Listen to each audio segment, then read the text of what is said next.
صدر ٹرمپ کی ڈیل کے لیے ایرانی تجاویز پر مشاورت، قومی سلامتی کی ٹیم سے ملاقات میں جنگ کے خاتمے اور آبنائے ہرمز کھولنے کی تجاویز کا جائزہ لیا گیا۔ ترجمان وائٹ ہاؤس کی تصدیق، ایران معاہدے کے لیے سنجیدہ ہے، ایرانی قیادت خود کو اس دلدل سے نکالنا چاہتی ہے، امریکی وزیر خارجہ مارکو روبیو کا دعویٰ۔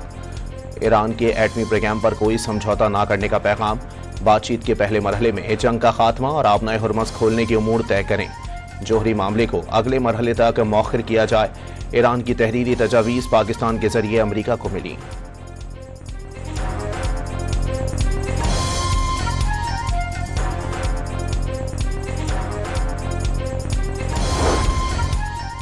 امریکی صدر نے ایران سے مذاکرات کی درخواست کی ہے، ایرانی وزیر خارجہ عباس عراقچی کا دعویٰ، کہا ابھی درخواست کا جائزہ لے رہے ہیں، امریکہ کے بار بار موقف بدلنے کے باعث سفارتی عمل سست روی کا شکار ہے۔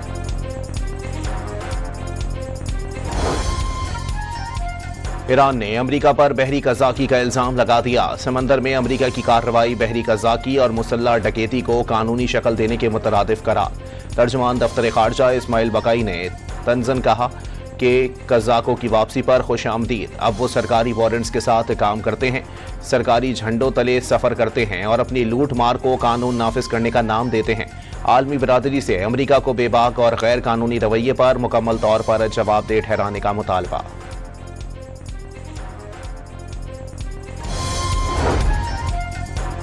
روسی وزیر دفاع آندرے بیلاسوف کی کرغزستان میں ایران کے نائب وزیر دفاع سے ملاقات، ماسکو اور تہران ایک دوسرے کی حمایت جاری رکھیں گے، امریکہ ایران جنگ سفارتی ذرائع سے ختم کرنے کے موقف کا اعادہ۔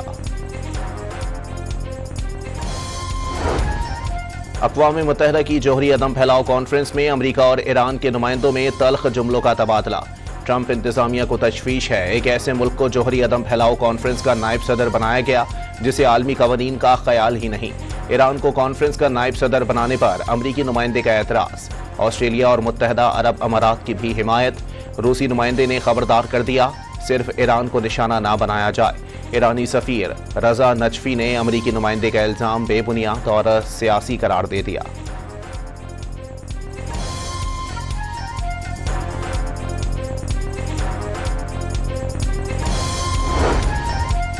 جوہری عدم پھیلاؤ کا معاہدہ NPT خطرے میں پڑ گیا، ایٹمی ہتھیاروں کی روک تھام کی پہلی قرارداد 1946 میں لائی گئی، لوگوں کی یادداشت شاید کمزور ہو گئی ہے، عدم اعتماد کا راج ہے، ہتھیاروں پر کنٹرول ختم ہوتا جا رہا ہے، سیکریٹری جنرل اقوام متحدہ انطونیو گوتریس کا NPT کانفرنس سے خطاب۔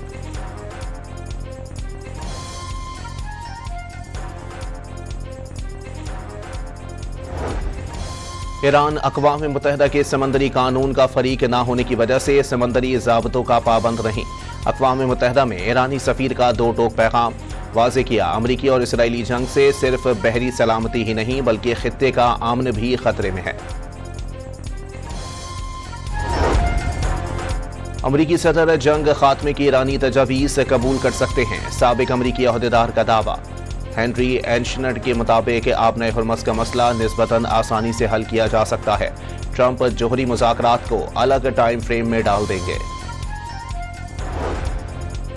نائب وزیر اعظم اسحاق ڈار کے مصر، برطانیہ اور کینیڈا کے وزراء خارجہ سے ٹیلی فونک رابطے، خطے کی تازہ ترین صورتحال اور امن و استحکام کے لیے سفارتی کوششوں پر مشاورت، تینوں وزراء خارجہ کا ایران امریکہ جنگ میں ثالثی کی پاکستانی کوششوں پر خراج تحسین، عالمی رہنماؤں سے رابطوں کے بعد اسحاق ڈار کی زیر صدارت وزارت خارجہ میں اہم اجلاس، خطے میں امن و استحکام کی کوششیں جاری رکھنے کا عزم۔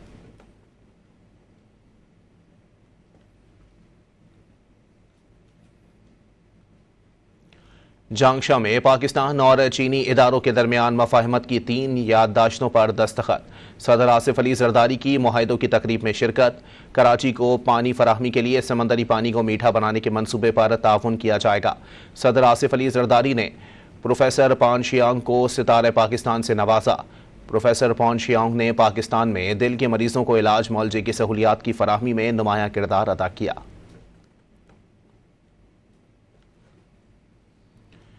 خیرپور ببرلو قومی شاہراہ پر ٹرالر میں الٹنے کے بعد آگ بھڑک اٹھی، اسی دوران پیچھے سے آنے والی 2 مسافر کوچز آپس میں ٹکرا گئیں جس سے 14 مسافر زخمی ہو گئے، 2 کی حالت تشویشناک۔ لبنان میں صہیونی افواج کی کارروائیاں نہ رکیں، جنوبی لبنان میں مختلف مقامات پر حملوں میں مزید 4 افراد شہید ہو گئے، جبکہ 3 بچوں سمیت 51 شہری زخمی۔ برطانوی شاہی جوڑا 4 روزہ دورے پر امریکہ پہنچ گیا۔ وائٹ ہاؤس پہنچنے پر صدر ٹرمپ اور خاتون اول نے پرتپاک استقبال کیا۔ شاہی جوڑے کو joint base Andrew per guard of honour بھی پیش کیا گیا۔ عالمی منڈی میں تیل کی قیمتوں میں پھر اضافہ، برینٹ کروڈ 3.5% سے زائد مہنگا، قیمت $108 سے بڑھ گئی۔ WTI کروڈ کی قیمت $97.10 فی بیرل ہو گئی۔